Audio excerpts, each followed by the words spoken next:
নমস্কার বন্ধুরা।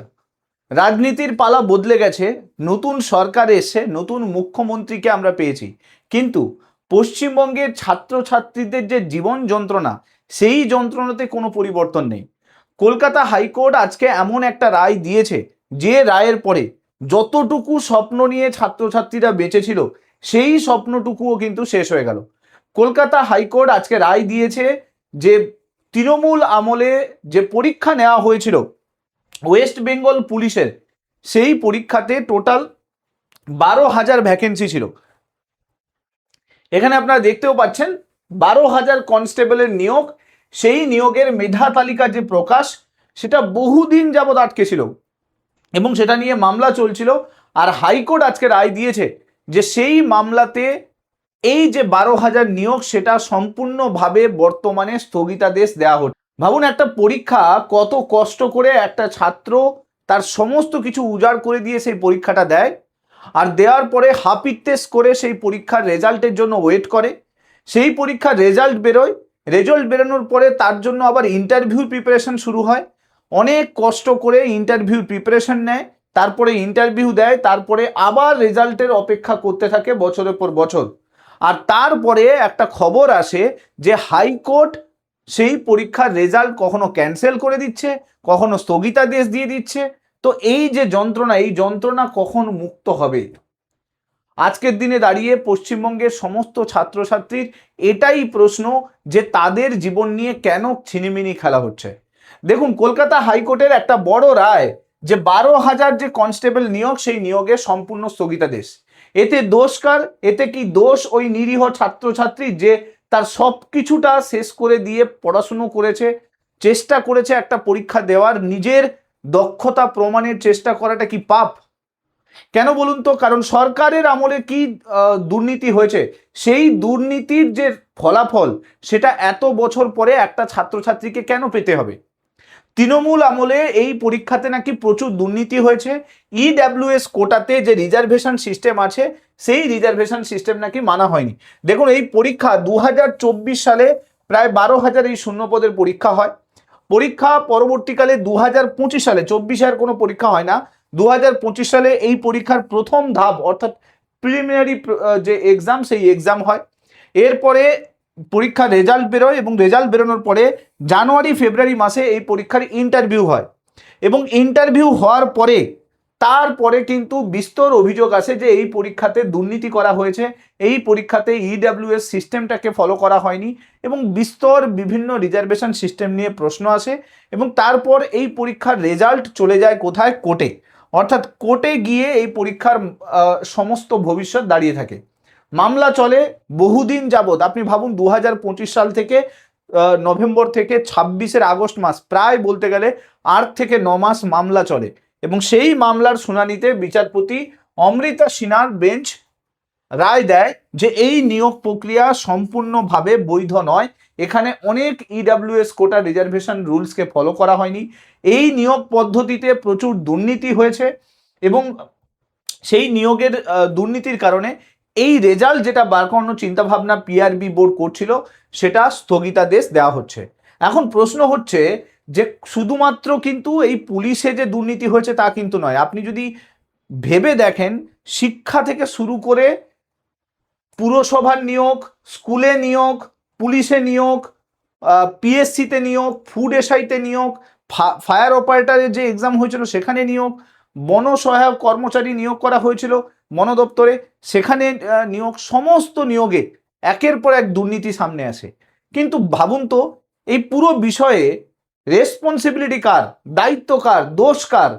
দোষটা কি ছাত্রের, যে এত বছর ধরে পড়াশুনো করলো, এত কিছু হার্ডওয়ার্ক দিল, এত কিছু পরিশ্রম করলো, এত সমাজের জ্বালা যন্ত্রণা সহ্য করলো, সেটা তার দোষ যে এত বছর ধরে তাকে এই পরীক্ষাটার জন্য ওয়েট করতে হতো, এত বছর ধরে সেই পরীক্ষাটার জন্য অপেক্ষা করতে হলো, আর তারপরে কোর্ট আজকে জানালো যে দুর্নীতি হয়েছে?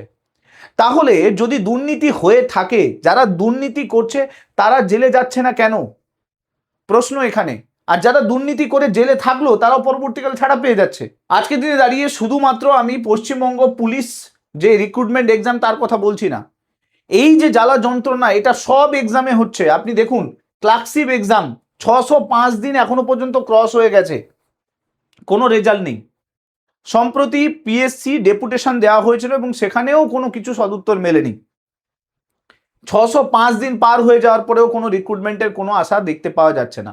সরকার বদলে গেছে, রাজনীতির পালা বদল হয়ে গেছে, নতুন মুখ্যমন্ত্রী চলে এসছে, নতুন বোর্ড তৈরি হয়েছে, তারপরেও সেই যে দেখা যাচ্ছে যে অলসতা ভাব, সেটা কিন্তু এখনো পর্যন্ত চলে। তাহলে ভাবুন আমরা কোন রাজ্যে বসবাস করছি, যে রাজ্যে এমপ্লয়মেন্ট জেনারেশনের নামে শুধুমাত্র ধোঁকা দেওয়া হচ্ছে, যে রাজ্যে শিক্ষার নামে দুর্নীতি করা হচ্ছে, যে রাজ্যে একটা ছাত্রের স্বপ্ন দেখাও পাপ। তাহলে সেই রাজ্যে আমরা বসবাস করছি। বর্তমান সময়ে দাঁড়িয়ে ঝাড়খণ্ডের মতো রাজ্য, যেখানে আন্দোলনের মাধ্যমে সমস্ত যে অধিকার, সেই অধিকারকে ফিরিয়ে নিতে পেরেছে, আমার মনে হয় পশ্চিমবঙ্গেও এই সময় এসে গেছে। যদি ছাত্র আন্দোলন না হয় আর যদি ছাত্ররা রাস্তায় না নামে, তাহলে কিন্তু এই যে অলসতা ভাব, এই অলসতা ভাব চলতেই থাকবে। রাজ্য সরকার পালা বদলেছে বটে, কিন্তু যে ডিপার্টমেন্টগুলো রয়েছে সেই ডিপার্টমেন্টের অফিসারগুলো বদলে যায়নি। তাদের অভ্যাস কিন্তু এখনো পর্যন্ত সেমই আছে। যে অলসতা তারা আগের আমলে দেখিয়ে এসেছিল, এই আমলেও সেমভাবে দেখাবে। যদিও সরকার চেষ্টা করছে, কিন্তু আমার মনে হয় যে যদি ছাত্র আন্দোলন না করা হয়, যদি ঊর্ধ্বতন কর্তৃপক্ষের কাছে ছাত্রদের যে যন্ত্রণা, সেই যন্ত্রণার বাণী যদি তাদের কাছে না পৌঁছয়, তাহলে কিন্তু এই পুরো পরিস্থিতিতে কোনো পরিবর্তন আসবে না। তাই দরকার ছাত্র আন্দোলনের। অনেকে ভাবে যে বাড়িতে বসে পড়াশুনো করব, তারপর র্যাঙ্ক করে ফেলবো।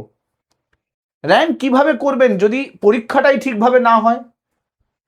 পরীক্ষার জন্য আপনি পড়াশুনো করে যাবেন, পাগলের মতো লড়াই করে যাবেন, জ্বালা যন্ত্রণা সহ্য করে যাবেন, পরীক্ষা দিয়েও চলে আসবেন, আশা নিয়ে বসে থাকবেন, কিন্তু শেষে বেরোবে কি না পুরো পরীক্ষাতে দুর্নীতি হয়েছে।